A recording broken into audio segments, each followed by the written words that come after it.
Bismillahirrahmanirrahim. Assalamualaikum warahmatullahi wabarakatuh. Saya Grafita Maharani dari kelas SMA semester 5 dengan NIM 102190013. Di sini saya akan menganalisis studi kasus tentang jual beli istiqna perspektif kompilasi hukum ekonomi syariah. Yang pertama adalah tentang deskripsi kasus. Dalam kasus ini saya mengambil contoh dari konveksi Arda Jaya Tyler, di mana pelaksanaan jual beli istiqna pada konveksi Arda Jaya Tyler, jual beli pesanan, merupakan kontrak atau kesepakatan penjual antara pembeli dan pembuat barang. Dalam hal ini, pembuat barang menerima pesanan dari pembeli, penjual lalu berusaha melalui orang lain untuk menurut spesifikasi yang telah disepakati bersama kepada pembeli.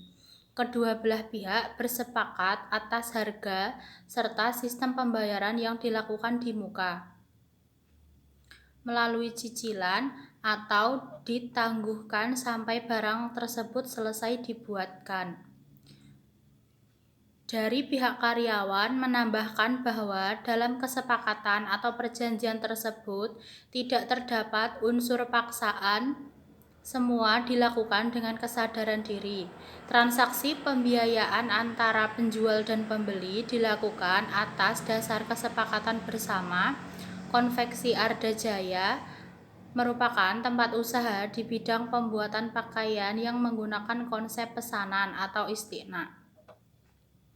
Pelaksanaan dalam melakukan pesanan ini tidak jauh berbeda dengan yang lainnya. Yang pertama, pembeli memesan terlebih dahulu barang yang ingin dibuat, lalu penjual membuat barang tersebut sesuai keinginan pembeli. Pihak pembeli memesan barang yang ingin dibuat, lalu disepakati bersama dengan penjual. Setelah keduanya sepakat dengan barang tersebut, tahap selanjutnya pihak penjual melakukan kesepakatan dan menetapkan harga barang dengan pemesan.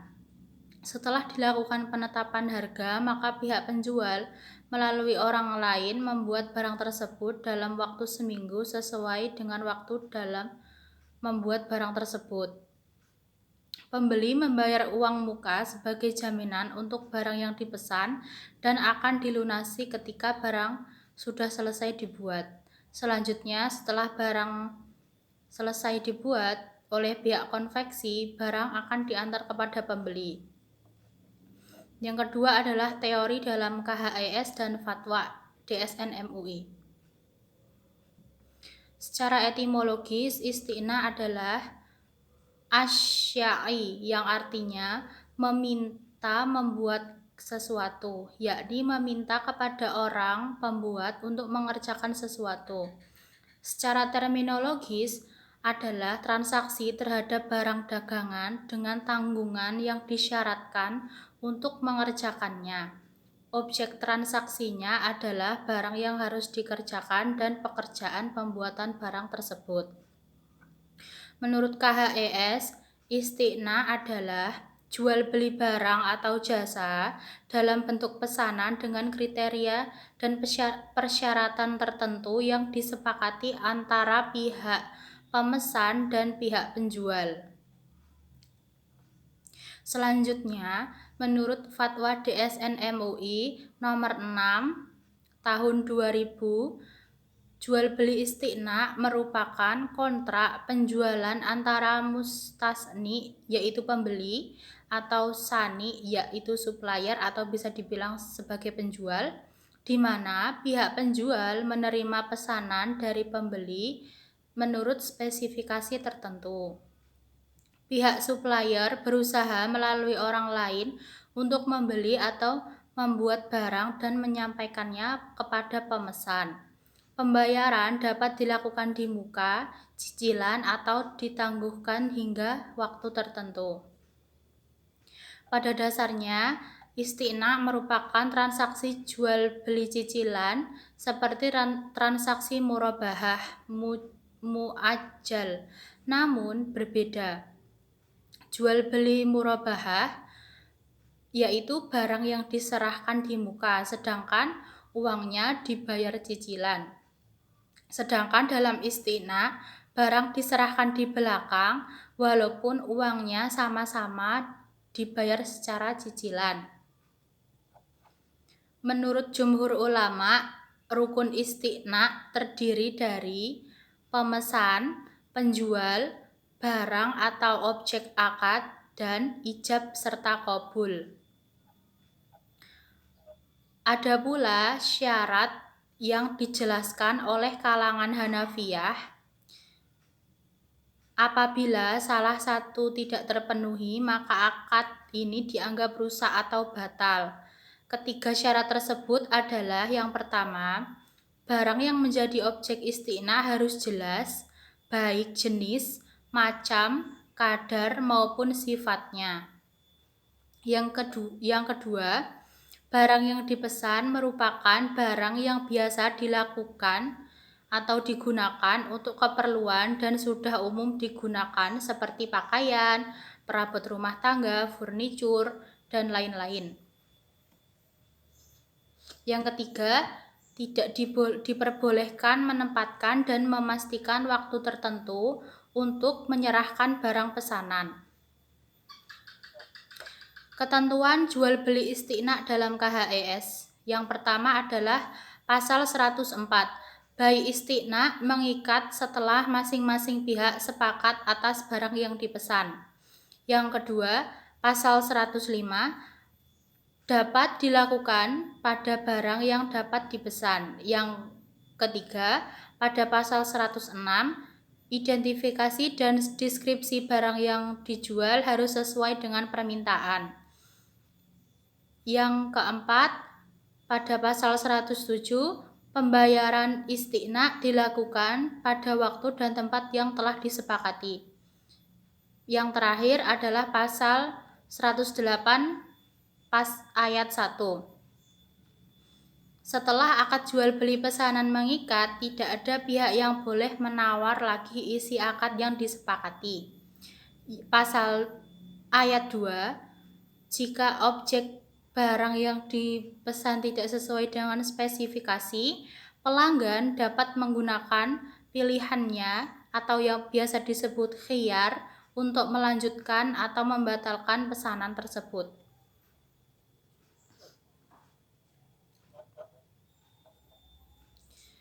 Selanjutnya, kaitannya jual beli istiqna menurut DSN MUI menetapkan sebagai berikut. Yang pertama, ketentuan pembayaran. Alat bayar harus diketahui jumlah dan bentuknya, baik itu uang, barang, dan manfaat.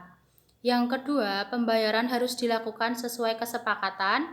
Yang ketiga, pembayaran tidak boleh dalam bentuk pembebasan hutang. Selanjutnya, ketentuan tentang barang dijelaskan. Yang pertama, harus jelas spesifikasinya. Penyerahan dilakukan kemudian, waktu dan tempat penyerahan sesuai dengan kesepakatan. Selanjutnya ada analisis. Jual beli istiqna merupakan kontrak penjualan antara pembeli dan sani, di mana pihak supplier menerima pesanan dari pembeli menurut spesifikasi tertentu. Pihak supplier berusaha melalui orang lain untuk membeli atau membuat barang dan menyampaikannya kepada pemesan. Akad istiqna yang terjadi antara konveksi Arda Jaya dengan pembeli setelah sesuai dengan ketentuan KHES serta DSN MUI. Pelaksanaan akad istiqna konveksi Arda Jaya Tyler sesuai pada pasal 104 yang mana pada pelaksanaannya pihak pembeli memesan barang yang ingin dibuat lalu disepakati bersama dengan penjual, serta sesuai juga dengan pasal 105, pasal 106, dan pasal 107.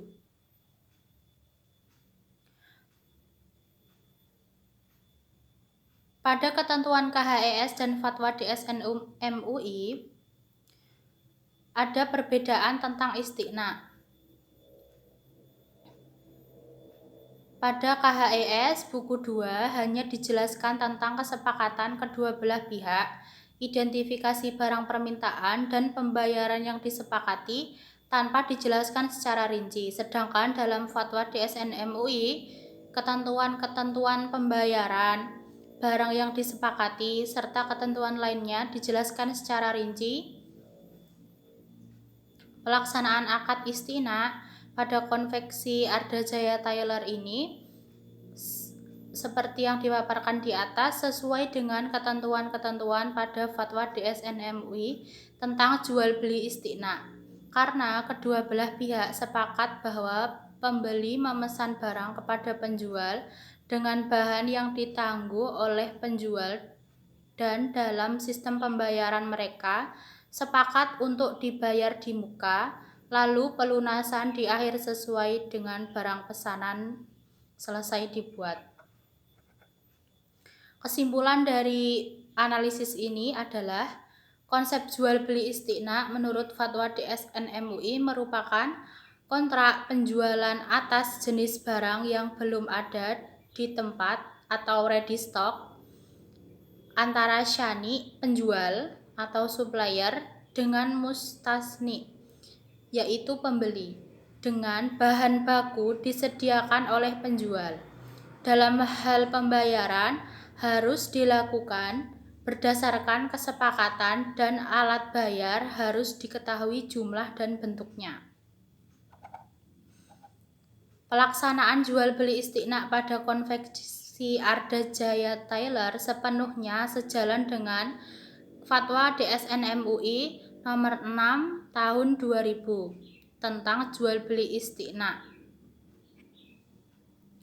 Saran dari penulis adalah dengan mengetahui ketentuan-ketentuan yang ditetapkan oleh DSN MUI tentang jual beli istina, diharapkan kita lebih bijak dalam melakukan praktik muamalah sehingga dapat berkah untuk diri sendiri. Terlebih dalam hal menjual kembali barang yang belum diterima dalam akad istina, lebih baik diterima dulu sehingga dapat diperjualbelikan secara bebas tanpa mengurangi baik dan buruknya jual beli itu sendiri. Sekian dari saya, ada kurangnya saya mohon maaf. Wassalamualaikum warahmatullahi wabarakatuh.